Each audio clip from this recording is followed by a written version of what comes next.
जय जगन्नाथ बंधुगण आपण मानकु मोर एही चैनल रे स्वागत। आजिर एही ज्योतिषशास्त्र कार्यक्रम कन्या राशि व्यक्ति विशेषंक पाई बहुत गुरुत्वपूर्ण। आज आमे जानिबा कन्या राशि परि रहिबो। कन्या राशि मासिक राशिफल उपरे आलोचना करिबा किपरि रहिबो संपूर्ण भावरे आमे सही विषय आलोचना करिबा। सेमानंकर स्वास्थ्य शिक्षा प्रेम संपर्क वैवाहिक जीवन भाग्य कैरियर बेपार किपरि रहिबो सही विषय विस्तार भावरे आलोचना करिबा। नवग्रहंकर स्थिति मध्य देखिबा। नवग्रह कि प्रकार फल देबारे सक्षम हेबे शेषरे अशुभत्व प्रदान करुथिबा किछि विशेष प्रतिकार मध्य जानिबा। सेथिपाई वीडियोटी को शेष पर्यंत देखंतु। चलंतु वीडियोटी आरंभ करिबा। जहाँकि जन्म राशि चंद्र राशि उपर आधारित। कन्या राशि नवग्रहंकर स्थिति विषय सर्वप्रथम जानिबा। यह पूर्वरु जदि आपणकर भी कन्या राशि होइथाय एवं आपण भी ईश्वर को सच्चा हृदय भक्ति करती विश्वास करती तेबे एही वीडियोटी को लाइक करी कमेंट बॉक्स रे जय जगन्नाथ जय माँ लक्ष्मी अवश्य लिखंतु। सबुठु प्रथमे जानिबा कन्या राशि नवग्रहंकर स्थिति एही प्रकार रहिबो।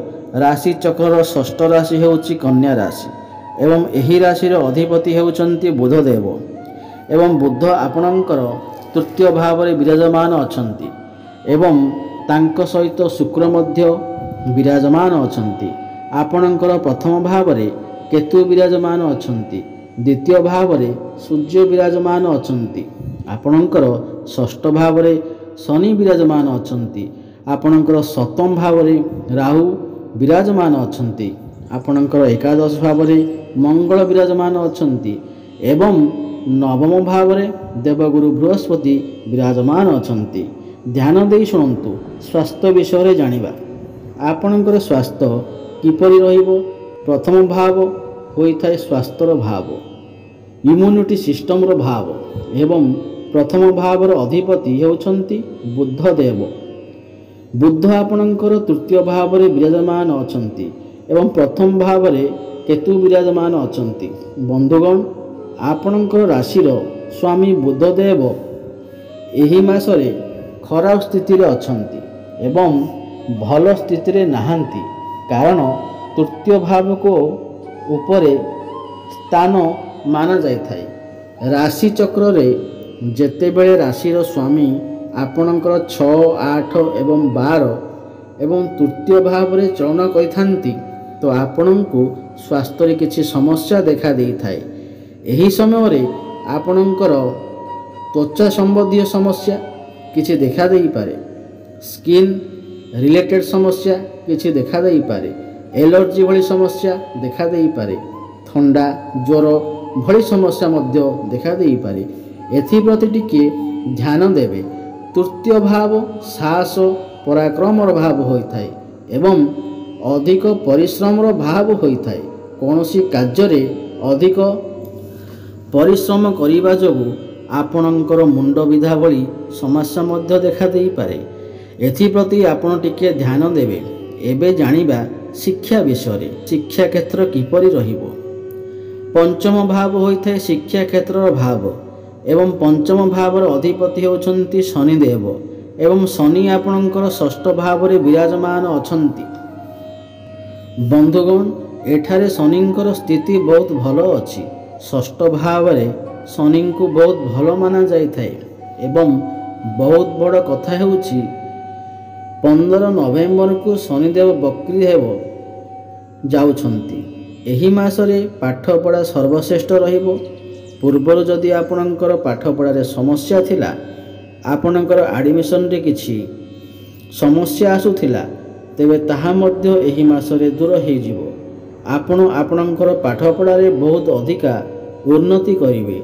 आपणक भितरे मैच्योरिटी लेवल बढ़िबो एवं कॉन्फिडेंस बढ़िबो। ज्ञान आपणक पाठपढ़ारे बहुत अधिक उन्नति करिवे। जदि एही मासरे किछि एग्जाम अछि, उच्च शिक्षा पई बाहर को जाई पारंती, विदेश को जाई पारंती, नूतन स्थान रे एडमिशन होई पारंती, कोनोसी फॉर्म फिलअप करी पारंती, पाठ पढ़ा को नहीं बड़ डिसीजन नहीं पारंती। आपणकर पाठ पढ़ार स्थिति बहुत भल अछि। एबे जानिबा आपणकर प्रेम जीवन किपरि कटिबो एवं किपरि रहिबो।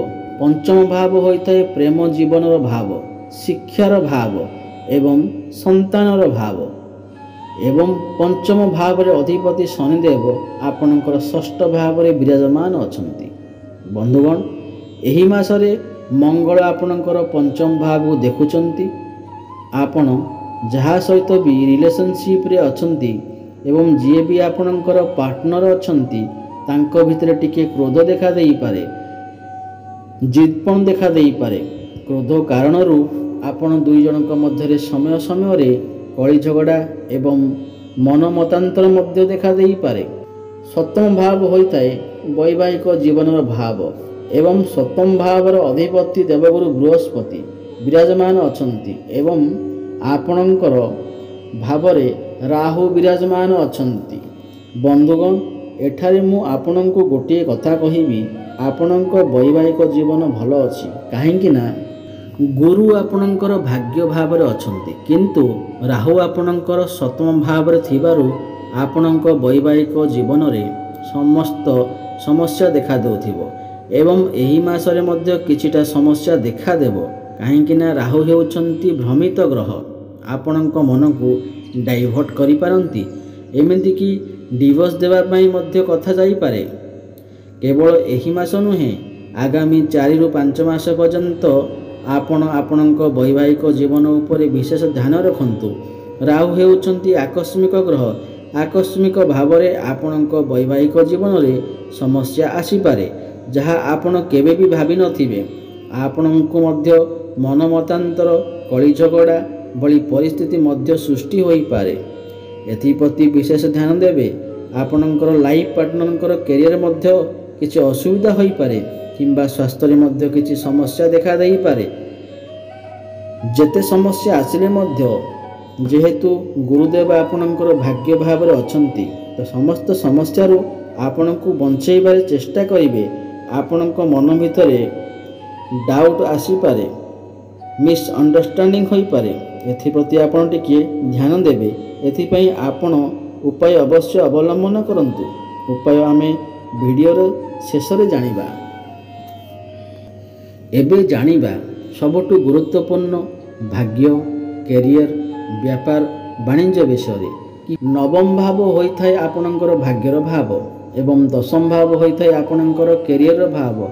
नवम भावर अधिपति हेउछंती शुक्रदेव एवं शुक्र आपणकर तृतीय भाव विराजमान अछंती। एही मासरे आपणकर भाग्य बहुत भल अछि, सर्वश्रेष्ठ रहिबो। काहेकि ना भाग्य भाव रे अधिपति शुक्र आपणकर भाव्य भाव को ही देखुछंती, तो भाग्य आपणकर साथ देबो, पूर्ण मात्रा रे साथ देबो। आपणकर कम समय रे बहुत कार्य रे सफलता पाइबे। कोनोसी बड़ इन्वेस्टमेंट करि पारंती किंबा कोनोसी बड़ काम आरंभ करि पारंती। एही मासरे कोनोसी शुभ मांगलिक कार्य मध्य आपणक गृह रे होई पारे। एवं गुरु हेउछंती धर्मर कारक ग्रह, भाग्यर कारक ग्रह। एही समय रे आपणकर मन धर्म आड़ को अग्रसर होई पारे। आपण टिके सामाजिक कार्य रे मन देई पारंती, कोनोसी धार्मिक स्थान को यात्रा करि पारंती। शेयर मार्केट, स्टॉक मार्केट एवं ट्रेडिंग रे काम करिଥିବା लोकମାନଙ୍କୁ बहुत अधिक सफलता प्राप्ति हेबो, आकस्मिक लाभ प्राप्ति हेबो। आपण कोनोसी जानवाहन, भूमि, प्रॉपर्टी इत्यादि क्रय करि पारंती। एही मासरे भाग्य बहुत भल अछि, आपण किछि भी भल काम करि पाइबे। कैरियर रो कथा हेबा जदि दशम भाव होइथाय कैरियर रो भाव एवं दशम भावर अधिपति होउचंती बुध देव एवं बुध आपणकर तृतीय भाव रे विराजमान अछंती। देखंतु एही मासरे आपणकर पाखको बहुत गुडे काम आसी पारे। काहेकि ना बुध आपणकर तृतीय भाव रे अछंती। तृतीय भाव परिश्रमर भाव होइथाय। कर्म क्षेत्र रे आपणको टिके अधिका କାମ କରିବାକୁ ପଡ଼ିପାରେ। ଏହି ମାସରେ ଆପଣଙ୍କର କର୍ମକ୍ଷେତ୍ରକୁ ନେଇ କୌଣସି ଛୋଟ ମୋଟ ଜାଗାକୁ ଯାତ୍ରା କରିପାରନ୍ତି। ବିଦେଶ ଯିବାର ମଧ୍ୟ ବାଟ ଖୋଜୁଅଛି ଏବଂ ବୁଧ ଏଠାରେ ବସି ଭାଗ୍ୟ ଭାବକୁ ଦେଖୁଛନ୍ତି। ପ୍ରମୋସନ୍ ହେବାର ମଧ୍ୟ ଯୋଗ ବନୁଅଛି ଏବଂ ଯେଉଁମାନଙ୍କ ପାଖରେ କୌଣସି ଚାକିରି ନାହିଁ ତ ସେମାନଙ୍କୁ ଚାକିରି ମଧ୍ୟ ପ୍ରାପ୍ତି ହୋଇପାରେ। କର୍ମକ୍ଷେତ୍ରରେ ଆପଣଙ୍କୁ ଅଧିକ ପରିଶ୍ରମ କରିବାକୁ ପଡ଼ିପାରେ କିନ୍ତୁ ସଫଳତା ଅବଶ୍ୟ ପ୍ରାପ୍ତି ହେବ। ଉପର ଅଫିସରଙ୍କ ସପୋର୍ଟ ଆପଣଙ୍କୁ ପ୍ରାପ୍ତି ହେବ। ବେପାର ବାଣିଜ୍ୟର କଥା ହେବା ଯଦି ସପ୍ତମ ଭାବ ହେଉଥାଏ ବେପାର ବାଣିଜ୍ୟର ଭାବ ଏବଂ ସପ୍ତମ ଭାବରେ ରାହୁ ବିରାଜମାନ ଅଛନ୍ତି ଏବଂ ସପ୍ତମ ଭାବରେ ଅଧିପତି ବୃହସ୍ପତି ଆପଣଙ୍କର ଭାଗ୍ୟ ଭାବରେ ଅଛନ୍ତି। ଏହି ମାସରେ ବେପାର ବାଣିଜ୍ୟରେ ଫଳ ପ୍ରାପ୍ତି କରିବେ। ରାହୁ ହେଉଛନ୍ତି ଆକସ୍ମିକର ଗ୍ରହ। ଆକସ୍ମିକ ଲାଭ ହୋଇପାରେ, ଆକସ୍ମିକ ଲସ୍ ମଧ୍ୟ ହୋଇପାରେ। ଆପଣଙ୍କର ଡେଲି ଇନକମ୍ରେ ବୃଦ୍ଧି ଆସିପାରେ କାହିଁକି ନା ବୃହସ୍ପତି ଆପଣଙ୍କର ଭାଗ୍ୟ ଭାବରେ ଅଛନ୍ତି ଏବଂ ସମୟ ସମୟରେ ଆପଣ କୌଣସି ପାର୍ଟନରସିପ୍ ବେପାର ବାଣିଜ୍ୟରେ ମନ ଦିଅନ୍ତୁ ନାହିଁ। ଆପଣଙ୍କୁ ଧୋକା ମିଳିପାରେ, କେହି ଆପଣଙ୍କୁ ଧୋକା ଦେଇପାରନ୍ତି ଏବଂ ବେପାର ବାଣିଜ୍ୟରେ ଆପଣଙ୍କୁ ଅଧିକ ପରିଶ୍ରମ କରିବାକୁ ପଡ଼ିପାରେ। ଏବେ ଜାଣିବା ଉପାୟ ବିଷୟରେ ଯାହାକୁ ପାଳନ କରିବା ଦ୍ୱାରା ଏହି ମାସରେ ଯାହା ବି କିଛି ସମସ୍ୟା ରହୁଅଛି ଯାହା ଦୂର ହୋଇପାରିବ। ପ୍ରଥମ କଥାଟି ହେଲା ପକ୍ଷୀମାନଙ୍କୁ ଦାନା ଖାଇବାକୁ ଦିଅନ୍ତୁ ଏବଂ ବୁଧବାର ଦିନ ପ୍ରଭୁ ଗଣେଶଙ୍କୁ ଦୁବ ଘାସ ଅର୍ପଣ କରନ୍ତୁ। ଶୁଭ ଫଳ ପ୍ରାପ୍ତି ହେବ ଏବଂ ବୁଧ ଗ୍ରହଙ୍କର ବୀଜ ମନ୍ତ୍ର ଜପ ଅବଶ୍ୟ କରନ୍ତୁ। ମନ୍ତ୍ରଟି ହେଲା ଓମ୍ ବ୍ରାଂ ବ୍ରିଂ ବ୍ରୋଂ ସହ ବୁଦ୍ଧାୟ ନମଃ। ଏହି ମନ୍ତ୍ରକୁ 108 ଥର ପ୍ରତ୍ୟେକ ଦିନ ଜପ କରନ୍ତୁ। ଶୁଭ ଫଳ ପ୍ରାପ୍ତି ହେବ। ଆପଣଙ୍କ ଜୀବନରେ ନୂତନ ସୂର୍ଯ୍ୟ ଉଦୟ ହେବ। ଜୀବନରେ ସବୁ ସମସ୍ୟାର ଅନ୍ତ ଘଟିବ, ଭାଗ୍ୟ ବଦଳିବ। ପ୍ରତିଦିନ ମା ବୃନ୍ଦାବତୀଙ୍କୁ ଜଳ ଅର୍ପଣ କରନ୍ତୁ, ଭାଗ୍ୟ ଚମକିବ ଏବଂ ଦୁଃଖ ଦୂର ହେବ। ଅଧିକ ଶୁଭ ଫଳ ପ୍ରାପ୍ତି ପାଇଁ ପ୍ରତିଦିନ ହନୁମାନ ଚାଳିଶାର ପାଠ କରନ୍ତୁ। ହେଲେ ଦର୍ଶକ ବନ୍ଧୁ, ଏଇ ତ ଥିଲା କନ୍ୟା ରାଶିର ଏହି ମାସର ରାଶିଫଳ ବିଷୟରେ। ଯଦି ଆପଣଙ୍କୁ ଏହି ଭିଡ଼ିଓଟି ଭଲ ଲାଗିଥାଏ ତାହେଲେ କମେଣ୍ଟ ବକ୍ସରେ ଜୟ ଜଗନ୍ନାଥ ଅବଶ୍ୟ ଲେଖନ୍ତୁ। ପୁଣି ଦେଖା ହେବ ଆଗାମୀ ଭିଡ଼ିଓରେ। ରଖୁଛି, ଜୟ ଜଗନ୍ନାଥ, ଧନ୍ୟବାଦ।